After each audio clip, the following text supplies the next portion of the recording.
పరిశుద్ధ ప్రేమ నమ్మకం గల తండ్రి, పరలోక రాజా, పరిశుద్ధ దేవుడా, నీ ప్రియ పాదాలకు స్తుతులు స్తోత్రాలు చెల్లించుకుంటున్నాం. గడిచిన వారం నుండి ఇప్పటి వరకు నన్ను, నా కుటుంబాన్ని, సంఘాన్ని, సమస్తాన్ని కాచి కాపాడిన దేవా, నీకు అనేక వందనాలు. గడిచిన వారంలో మేము తెలిసి తెలియక చేసినటువంటి తప్పులన్నిటిని క్షమించండి తండ్రి. ఇక్కడ ఎవరెవరైతే మోకరించి ఉన్నారో ప్రతి ఒక్క బిడ్డను చూసి ఆశీర్వదించండి తండ్రి. రాలేక ఉన్నటువంటి వాడిని నడిపించండి తండ్రి. రాని వారిని నడిపించండి తండ్రి. రాలేక ఉన్నటువంటి వారిని మరి యొక్క ఆదివారం నడిపించండి. మరి యొక్క వారిని నడిపించండి తండ్రి. ఎవరెవరైతే ఏ అవసరతల కోసం వచ్చిరో తండ్రి, వారందరి అవసరతలు తీర్చండి తండ్రి. అనారోగ్యంతో ఉన్న వారికి ఆరోగ్యాన్ని దయచేయండి. చిన్నపిల్లలను దీవించి ఆశీర్వదించండి తండ్రి. చిన్నపిల్లలను ఆటంకపరచక నా యుద్ధకు రాని అన్నావు దేవా, నీకు అనేక వందనాలు. యవనస్తులను దీవించి ఆశీర్వదించండి. యవన ప్రాయంలో గాడి మోయటం నరుడికి మేలు అన్నారు దేవా, నీకు అనేక వందనాలు. పురుషులను దీవించి ఆశీర్వదించండి తండ్రి. పురుషులారా, మీ భార్యలను ప్రేమించుడి అని అన్నారు తండ్రి. స్త్రీలను జ్ఞాపకం చేసుకోండి తండ్రి. ఏపోయేందుకు భయభక్తులుగానే స్త్రీ కొనియాడబడిన అన్నారు దేవా, నీకు అనేక వందనాలు. వృద్ధులను దీవించి ఆశీర్వదించండి తండ్రి. వృద్ధులను కాపాడు దీవించి ఆశీర్వదించండి తండ్రి. ఊటి వచ్చే వరకు నేను ఎత్తుకొని వాడను నేను అన్నావు దేవా, నీకు అనేక వందనాలు. ఇదిగో తండ్రి, ఈ రోజు శుక్రవారం ఆరాధన మొదలుకొని ఆరాధన చివరి మట్టుకు మీరే మాతో కూడా ఉండి నడిపించు అని యేసుక్రీస్తు పరిశుద్ధ నామమున అడిగి ప్రార్థించి ప్రతిలా వేడుకొంచున్నాము తండ్రి.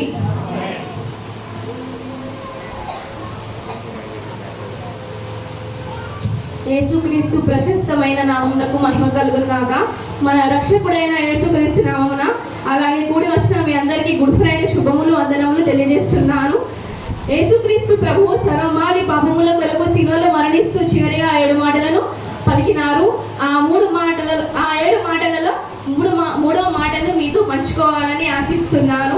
యేసుక్రీస్తు శిలువలో ప్రాణం పెడుతున్న సమయంలో తన తల్లిని చూడగానే తన బాధ్యతలు నెరవేర్చాడు. ఒకసారి ఆ మాటను మనం చదువుకుందాం. యోహాను సువార్త 19వ అధ్యాయం 26-27 వచనాలు. ఎవరైనా చదవండి.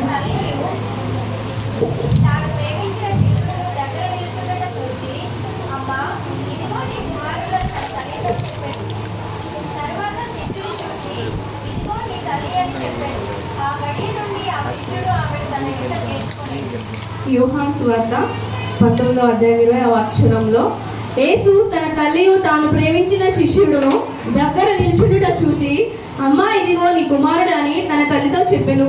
తర్వాత శిష్యుని చూచి, ఇదిగో నీ తల్లి అని చెప్పెను. ఆ గడియ నుండి ఆమెను తన ఇంట చేర్చుకొనెను. యేసుక్రీస్తు ప్రభువు శిలువ మీద 7 మాటలను పలికినాడు. అందులో మొదటి 3 మాటలు ఇతరుల కొరకు పలికినాడు.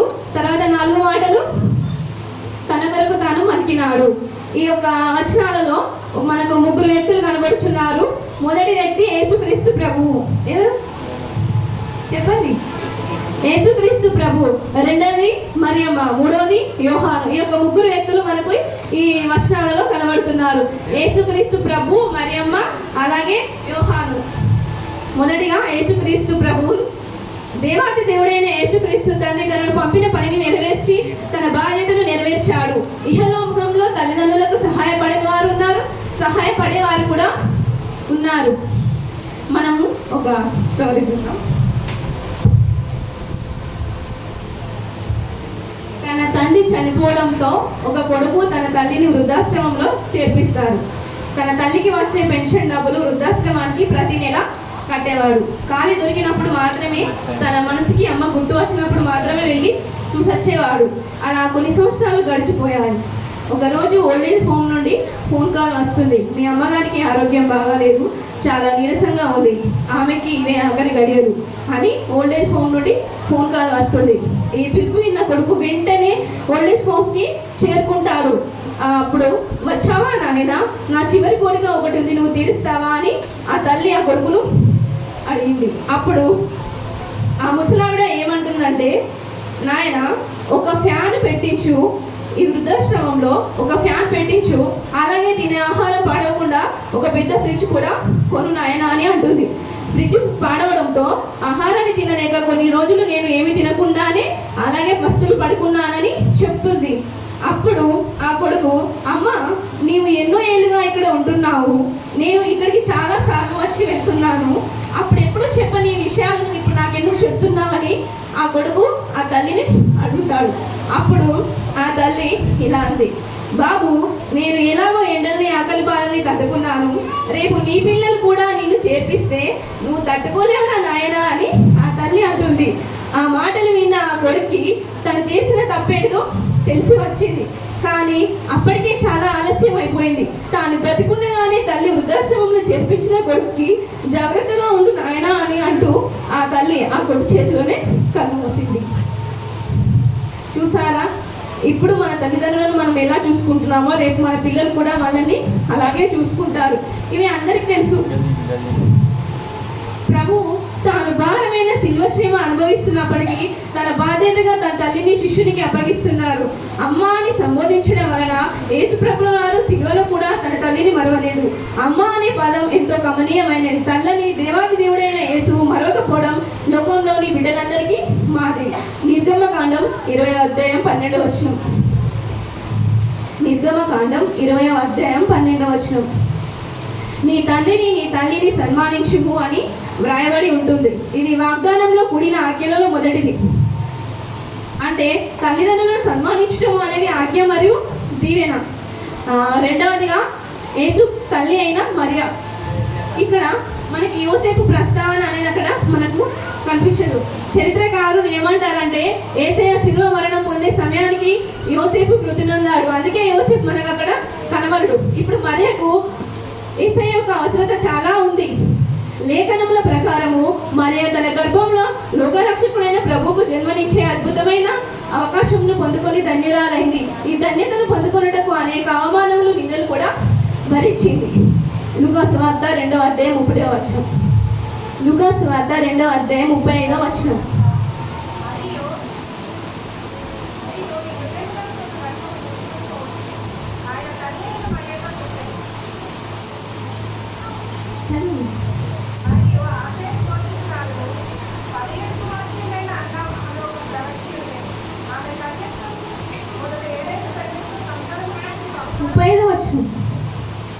రెండవ అధ్యాయం 30వ వచనం. లూకా సువార్త 2వ అధ్యాయం 35వ వచనంలో ఏమని ఉంటుందంటే, సుమాయోను ప్రవక్త బాలుడైన యేసయ్యను దేవాలయంలోనికి తీసుకొని వెళ్ళిన సందర్భంలో మరియతో ఒక మాట పలికినారు. ఆ మాట ఏంటంటే, నీ హృదయంలోనికి ఒక ఖడ్గము దూసుకొని పోవును అని చెప్పారు. ఈ వచనం ఎన్నో సార్లు మనం వింటాం, చూస్తాం, కానీ దాని అర్థం ఏంటో మనకు అంటే కొందరు తెలుసుంటుంది, కొందరు తెలియదు. ప్రభువుని గూర్చి సుమయోను చెప్పిన మాటలకు యోసేపు మరియలు విని ఎంతో ఆశ్చర్యపోయారు. అసలు ఈ వచనం యొక్క అర్థం ఏమిటంటే, యేసయ్య దేహంలో ఒక్కొక్క మేకు దిగబడుతున్నప్పుడు, ఆయన వీపు మీద ఒక్కొక్క కొరడా దెబ్బ పడుతూ ఉన్నప్పుడు ఆ తల్లి హృదయంలో ఎలా ఉందంటే, నా హృదయంలో ఒక ఖడ్గం దూసుకొని వెళ్ళిపోతుందేమో అన్నంత వేదన మరియమ్మకి. ఈ తల్లి హృదయంలో ఎలా ఉన్నది, నా హృదయంలోకి ఒక ఖడ్గము దూసుకొని వెళ్ళిపోతుందేమో అన్నంత వేదన ఆమెకి అప్పుడు కలిగింది. ఒక 3 అనుభవాల ద్వారా మరియమ్మకి ఆ సుమయోను ప్రవక్త చెప్పినటువంటి మాటలు గుర్తుకొస్తాయి. లూకా సువార్త 2వ అధ్యాయం 41వ వచనంలో ఏమన్నట్టుందంటే, పస్కా పండుగకు యెరూషలేమునకు వెళ్ళినప్పుడు మీరైనా నన్ను వెతుకుచుంటిరి, నేను నా తండ్రి పనుల మీద నుండవలనని మీరు ఎరుగరా అని చెప్పినప్పుడు, యోహాను సువార్త 2వ అధ్యాయం 4వ వచనంలో కానా విందులో అమ్మ నాతో నీకేమి పని, నా సమయం ఇంకనూ రాలేదు అని చెప్పినప్పుడు, అలాగే లూకా సువార్త 8వ అధ్యాయం 19వ వచనంలో నీ తల్లియు నీ సహోదరులు వచ్చారు అని చెప్పినప్పుడు, దేవుని వాక్యం విని దాని ప్రకారం నడుచుకుని వాడే నా తల్లియు నా సహోదరుడు అని చెప్పాను.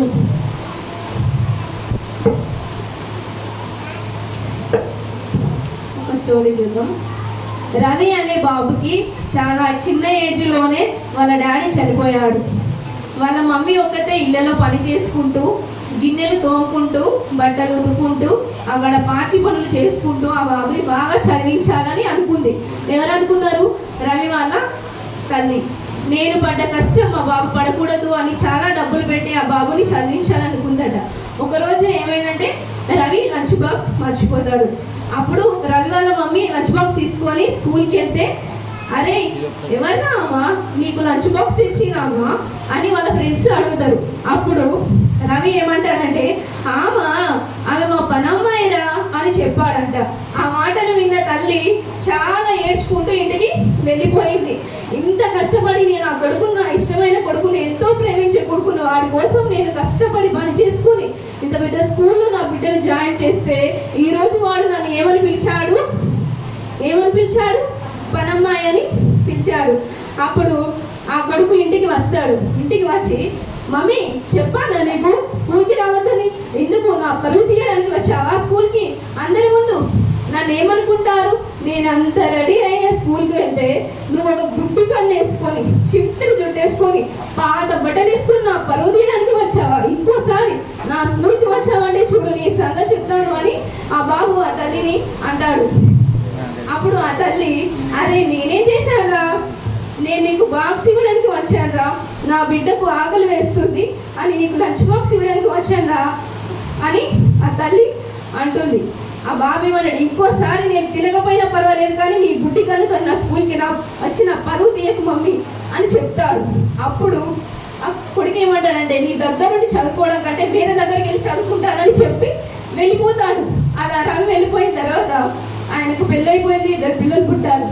ఫ్రెండ్స్ ద్వారా రవి వాళ్ళ మమ్మీ అడ్రస్ తెలుసుకొని ఒక ఇంటికి వెళ్తుంది. తలుపులు కొట్టేసరికి 2 చిన్న పిల్లలు పరిగెత్తుకుంటే డోర్ ఓపెన్ చేసి, ఆ డోర్ ఓపెన్ చేయగానే కన్ను ఊడిపోయి జుట్టంతా చింపిరిగా ఉండి పాత బట్టలతో చిన్న కర్ర పట్టుకొని గుమ్మం దగ్గర ఉండి, బాబు రవి ఉన్నాడా అని అడిగింది. అప్పుడు పిల్లలు రవియా అని ఆశ్చర్యపోయారు. అమ్మ ఇలా ఉంటాడమ్మా నా రవి అని ఒక చిన్నప్పటి ఫోటో పట్టుకొని చూపించింది.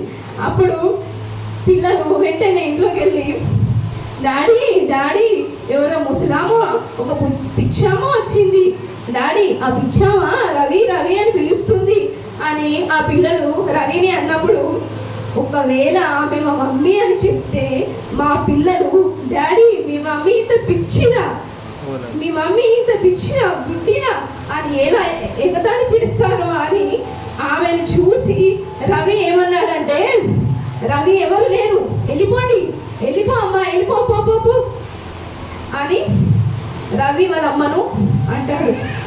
ఆ అమ్మ ఏమనుకుందంటే, పెద్దోడు అయిపోయాడు కదా, గుర్తుపట్టడం చాలా ఆమెకి డిఫికల్ట్ అయి ఇంటికి వెళ్ళిపోతుంది. అలా ఒక 5 సంవత్సరాలు గడిచిపోయిన తర్వాత ఒకరోజు రవి వాళ్ళ ఫ్రెండ్స్ అందరూ, 10th క్లాస్ ఫ్రెండ్స్ అందరూ 20 సంవత్సరాలు అయింది కదా మళ్ళీ కలుద్దామని స్కూల్లో అందరూ కలుస్తారు. కలిసిన తర్వాత పార్టీ అయిపోయిన తర్వాత రవికి ఎవరు గుర్తొచ్చుండొచ్చు? ఎవరు గుర్తొస్తారు? అమ్మ ఏం చేస్తుందో, ఈ ముసలిది ఆ గుడిసెలో ఏం చేస్తుందా అని చూచేస్తానని మెల్లగా వెళ్ళాడు. ఆ గుడిసెలోకి వెళ్తే ఆ గుడిసె ఇంకా అలాగే ఉంది. ఆ మంచం ఇంకా అట్లాగే ఉంది. అదే పాత కుర్చీలు, అదే పాత నీళ్ళు, పాత స్టవ్. కానీ అదే మంచం మీద ఇప్పుడో అప్పుడో చనిపోయేటట్టున్న ఒక ముసలామ ఆమె చేతిలో ఒక లెటర్ పట్టుకొని అలా పడుకొని ఉంది. రవి వెళ్ళి ఆ లెటర్ తీసుకొని ఓపెన్ చేసి చూస్తే, రవి నువ్వు అంటే నాకు చాలా ఇష్టం రా. చిన్నప్పుడు మీ డాడీ నువ్వు పుట్టగానే నీకు మీ డాడీకి బయటకు వెళ్ళాలని పంపిస్తే ఒక పెద్ద యాక్సిడెంట్ అయ్యి మీ డాడీ ఎక్కడ చనిపోయాడురా. నీకు ఒక కన్ను ఊడిపోయిందిరా. నీ కన్ను మంచిగా పుట్టిన నీకు ఒక కన్ను ఊడిపోతే గుడ్డి కన్నుతోటి నా కొడుకుని చూడడం కంటే నేనే గుడ్డిదాన్ని పోవాలనుకొని నా కన్ను నీకు ఇచ్చానురా. నా 2 కళ్ళలోంచి ఒక కన్ను నీకు ఇచ్చానురా. ఈరోజు నీకు నా లెఫ్ట్ ఐ నాదిరా అని ఆ ఉత్తరంలో ఉంది. ఎప్పుడో ఒకప్పుడు నా చావుకు నువ్వు వస్తావని ఉత్తరం రాయించానురా రవి. నువ్వు అంటే నాకు ప్రాణం రా. అమ్మ 2 చేతులు పట్టుకొని, sorry mummy, sorry mummy, mummy mummy ఇంకెప్పుడు నిన్ను ఏడిపించాను మమ్మీ, ఇంకెప్పుడు నేను బాధ పెట్టను మమ్మీ, నీ ప్రేమను కాదనను మమ్మీ, రా మమ్మీ ఇంటికి తీసుకెళ్తా మమ్మీ, నీకు ఏం సీలు పెడతాను, కాస్ట్లీ పెట్టుకొని ఇస్తాను.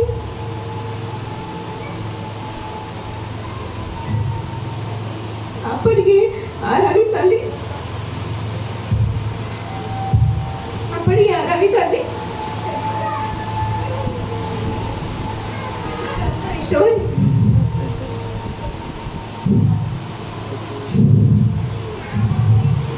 మరియా ఈ 3 అనుభవాల ద్వారా తన కుమారుని భూలోక రాకలోని అంతర్యాన్ని ఆమె అర్థం చేసుకొని ఉంటుంది. మరణ సమయంలో కూడా తన బాధ్యతని గురించి ఆలోచించిన కుమారుని మాటలకు ఎంతగానో ఆదరణ పొందింది. అంతేకాదు మరియ ప్రార్థించిన స్త్రీలలో ఒక స్త్రీగా కూడా ఉంది.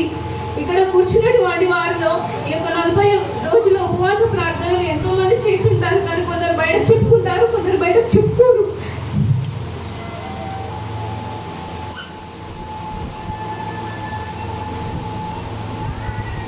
అలాగే నా తల్లి కూడా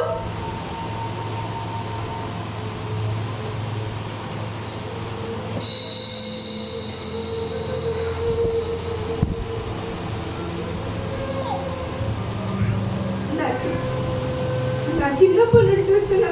మా అమ్మ కూడా 40 రోజుల ఉపవాసాలు ఎప్పుడు కూడా మానలేదు, ఇప్పటివరకు చేస్తూనే ఉంటుంది.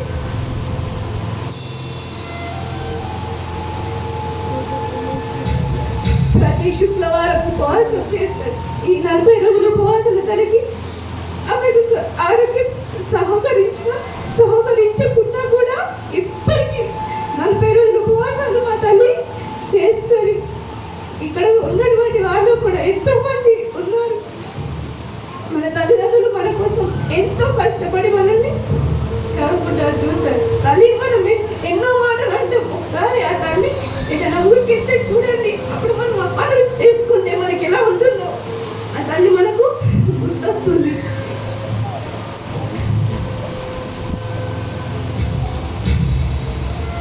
మూడవదిగా యోహాను ప్రభువు తనకి ఇచ్చిన పనిని నమ్మకంగా నెరవేర్చాడు. ప్రభువు ఇచ్చిన ఆజ్ఞను అక్షరాలా పాటించాడు. యోహాను యేసు ప్రభు పిలిచినప్పటి నుండి ఆ పిలుపునకు లోబడి తనకున్న సమస్తమును విడిచిపెట్టి యేసు ప్రభువును వెంబడించాడు. మార్కు సువార్త 1:19 తల్లి అయిన మరియ బాధ్యతను తీసుకొని యేసుక్రీస్తు మరియకు చేయవలసినది అంతా యోహాను నెరవేర్చాడు. చివరికి యేసుక్రీస్తు శిలువ శ్రమలు అనుభవిస్తున్న సమయంలో శిష్యులందరూ పారిపోయినా యోహాను ఒక్కడే మిగిలి శిలువ యొద్ద నిల్చున్నాడు. ప్రభు పిలిచిన నాటి నుండి శిలువ శ్రమ వరకు ప్రభుని వినాక యేసును ప్రేమించిన శిష్యుడిగా ఉన్నాడు. ప్రియులారా, యోహాను గారు యేసు ప్రేమించిన శిష్యుడిగా వెలువడుటకు కారణం ఆయనలోని లోబడే స్వభావమేమో. మొదటి సమూయేలు 15:22. మొదటి సమూయేలు 15:22.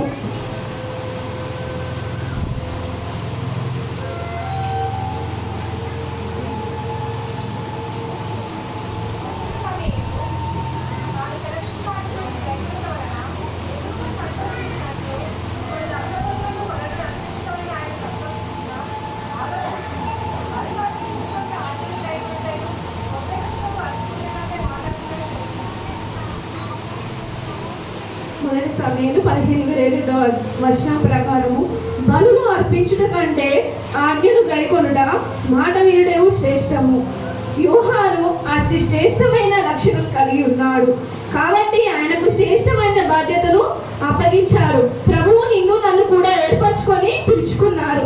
ఆ పిలుపునకు లోబడి అన్ని సమయాలలో శ్రమలను కూడా ప్రభువును వెంబడిస్తూ ప్రభువును హత్తుకొని జీవిస్తూ ప్రభు అప్పగించిన బాధ్యతను నెరవేర్చిన వారంగా ఉండాలి. ప్రభు యోహానుతో ఇదిగో నీ తల్లి అనడంలో సంఘాన్ని గురించిన బాధ్యతను ప్రభులో వారు విశ్వాసికి అప్పగిస్తున్నారని గ్రహించాలి. విశ్వాసికి సంఘము తల్లిని ప్రేమించినట్లుగా విశ్వాసులమైన మనం కూడా సంఘమును ప్రేమించి సంఘం ఎడల మనకున్న బాధ్యతను నమ్మకమును నెరవేర్చిన వారమై ఉండాలి. అట్టి కృప ప్రభువు మనందరికీ దయచేసి